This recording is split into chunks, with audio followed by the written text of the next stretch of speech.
Imagine करो, एक ऐसा लड़का जिसने अपनी पहली जिंदगी में पूरी दुनिया को खत्म होते हुए देखा था। उसका नाम है क्रिस। लेकिन मौत के बाद उससे मिलता है एक इम्पॉसिबल सेकंड चांस। वो 15 साल पास्ट में एक पावरफुल डार्क क्लैन के बॉडी में दोबारा जन्म लेता है। इस बार क्रिस के पास है फ्यूचर की पूरी नॉलेज और एक ऐसी जीनियस लेवल टैलेंट जो उसकी प्रीवियस लाइफ में भी नहीं थी। लेकिन अपोकलिप्स को रोकने के लिए क्रिस को एक ऐसा रास्ता चूज करना पड़ेगा जहां हीरो बनने से ज्यादा जरूरी है खुद डीमन एम्परर बनना। पर क्या फ्यूचर को बदलने की कोशिश क्रिस अपनी मौत को हरा पाएगा? गाइस, फर्स्ट एपिसोड फेले ही चैनल पीआर अपलोड है, ये सेकंड एपिसोड है और आगे भी ये कंटिन्यू रहेगी। चलिए स्टार्ट करते हैं, लेट्स गो।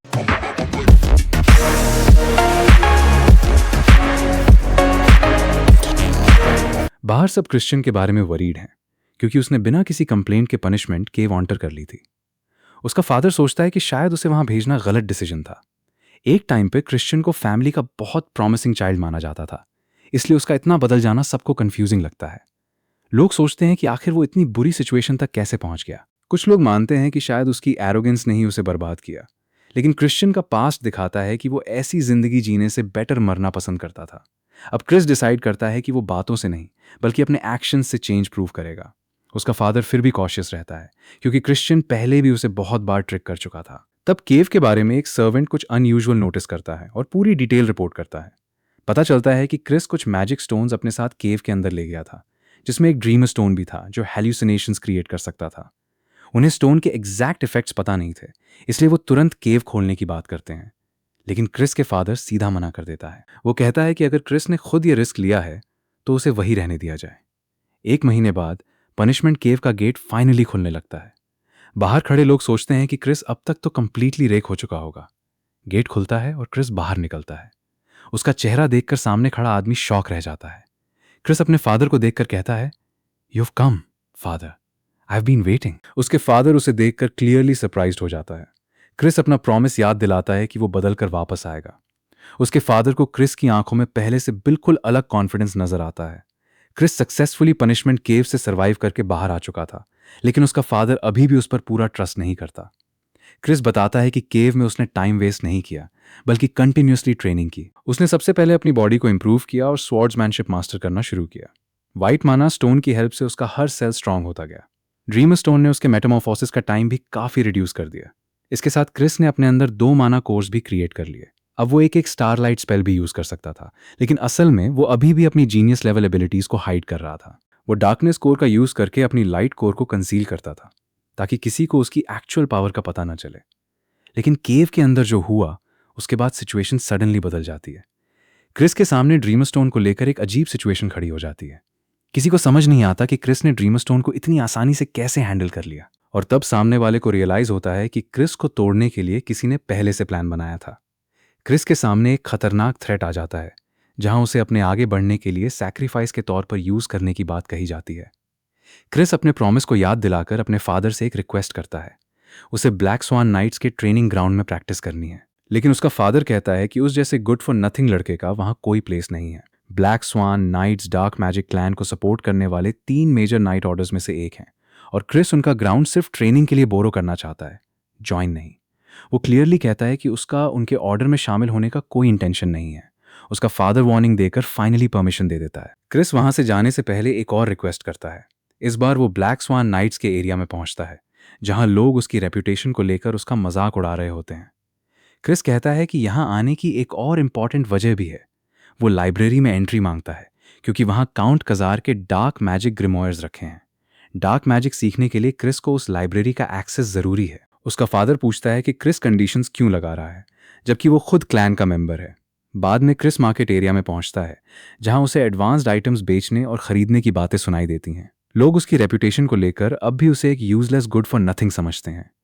क्रिस खुद भी सोचता है कि आखिर क्रिश्चियन ने अपने बॉडी को इतना यूजलेस कैसे बना दिया था। क्रिस समझता है कि अभी उसकी प्रायोरिटी अपनी रेपुटेशन इंप्रूव करना और रिकॉग्निशन गेन करना होनी चाहिए। लेकिन ट्रेनिंग ग्राउंड में एंटर करते ही उसकी नज़र थैन पर पड़ जाती है। थैन को देखकर क्रिस इरिटेट होता है क्योंकि वो दोबारा उसके सामने आ गया था।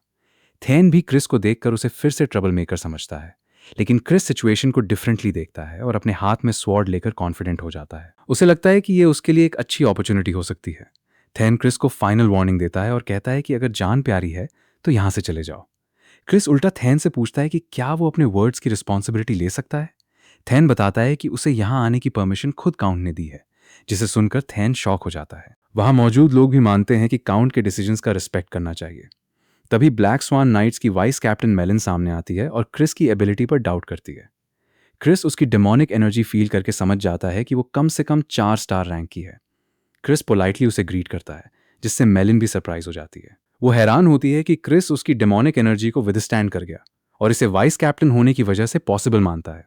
क्रिस कहता है कि वो ट्रेनिंग ग्राउंड यूज करने के लिए खुद को वर्दी प्रूव करेगा, इसलिए वो एक डेमोनियन के साथ ड्यूअल की रिक्वेस्ट करता है। लेकिन क्रिस क्लियरली कहता है कि वो मजाक नहीं कर रहा। मेलिन ड्यूअल में डेमोनिक एनर्जी लिमिट करने की बात करती है और क्रिस फिजिकल स्ट्रेंथ से फाइट करना प्रेफर करता है। मेलिन को लगता है कि यंग लॉर्ड के लिए उस ड्यूअल को जीतना ऑलमोस्ट इम्पॉसिबल होगा। क्रिस कहता है कि ट्राई किए बिना वो खुद भी नहीं जान सकता, फिर अपना अपोनेंट चूज करता है। वो सीधा थैन को अपना अपोनेंट बना लेता है। थैन को ये बात बिल्कुल पसंद नहीं आती और वो गुस्से में रिएक्ट करता है। मेलिन क्रिस को रोकने की कोशिश करती है और कहती है कि उसके लिए कोई सूटेबल अपोनेंट चूज किया जाए। वो बताती है कि थैन ऑलरेडी 2 स्टार रैंक तक पहुंच चुका है, जो उसकी एज के लिए एक्स्ट्रॉर्डनरी लेवल है। थैन को 2 स्टार रैंक तक पहुंचने में जो टैलेंट लगा, क्रिस उससे काफी अलग लेवल का है, क्योंकि वो खुद भी एक एवरेज यूजलेस रोग नहीं है। क्रिस कहता है कि अगर उसे खुद को प्रूव करना है तो थैन ही उसके लिए बेस्ट अपोनेंट है। वो थैन को चैलेंज करता है और पूछता है कि क्या वो हारने से डरता है, जिसके बाद थैन चैलेंज एक्सेप्ट कर लेता है। ड्यूअल देखने के लिए लोग जमा हो जाते हैं और मेलिन वार्निंग देती है कि अगर थैन आज घर चलने लायक रहा तो उसे एक्स्ट्रा ट्रेनिंग मिलेगी। क्रिस रूल्स क्लियर करता है कि ड्यूअल तब खत्म होगा जब अपोनेंट सरेंडर करे। मेलिन को क्रिस का ये एटीट्यूड इरिटेटिंग लगता है और वो चाहती है कि फाइट तब तक चले जब तक कोई लड़ ही ना सके। क्रिस कैजुअली थैन को वार्न करता है कि फाइट के बाद शायद उसकी कंडीशन खराब हो जाए। थैन गुस्से में उसे चुप रहने को कहता है और बिना किसी वार्निंग के थैन सीधा क्रिस पर अटैक कर देता है। क्रिस अटैक को फेस करता है और कहता है कि अब फाइट ऑफिशियली शुरू हो चुकी है। थैन भी अपना स्टांस संभालकर काउंटर के लिए रेडी हो जाता है। क्रिस उसे फिजिकल अटैक से प्रेशर में डालता है, जिससे थैन को अपनी स्ट्रेंथ यूज करनी पड़ती है। क्रिस के लिए यह फाइट सिंपल नहीं है, क्योंकि थैन अभी भी 1-2 स्टार डेमोनियन है और उसके पास डेमोनिक एनर्जी का एडवांटेज है। एमसी फिजिकल स्ट्रेंथ यूज करने का डिसाइड करता है। अपनी पिछली लाइफ के बैटलफील्ड एक्सपीरियंस और करंट 3 स्टार रैंक का फायदा उठाते हुए वो अपने अपोनेंट को एक जोरदार ब्लो मारता है। बायस्टैंडर्स बुरी तरह शॉक हो जाते हैं कि आखिर ये अचानक हुआ क्या। अपोनेंट दर्द से आगे की तरफ झुक जाता है और जमीन पर उसका खून टपकने लगता है। एमसी उसके मजे लेते हुए चिढ़ाता है, रो तो नहीं रहे, चोट पर किस कर दूं क्या ठीक करने के लिए।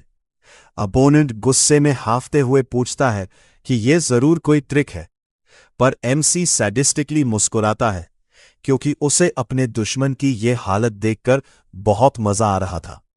वो कॉन्फिडेंटली उसकी आंखों में देखते हुए कहता है, कोई ट्रिक नहीं है, बस तुम बहुत वीक हो। जब अपोनेंट गुस्से से कुछ बोलने की कोशिश करता है तो एमसी और जोर से चिढ़ाते हुए कहता है, क्या कहा?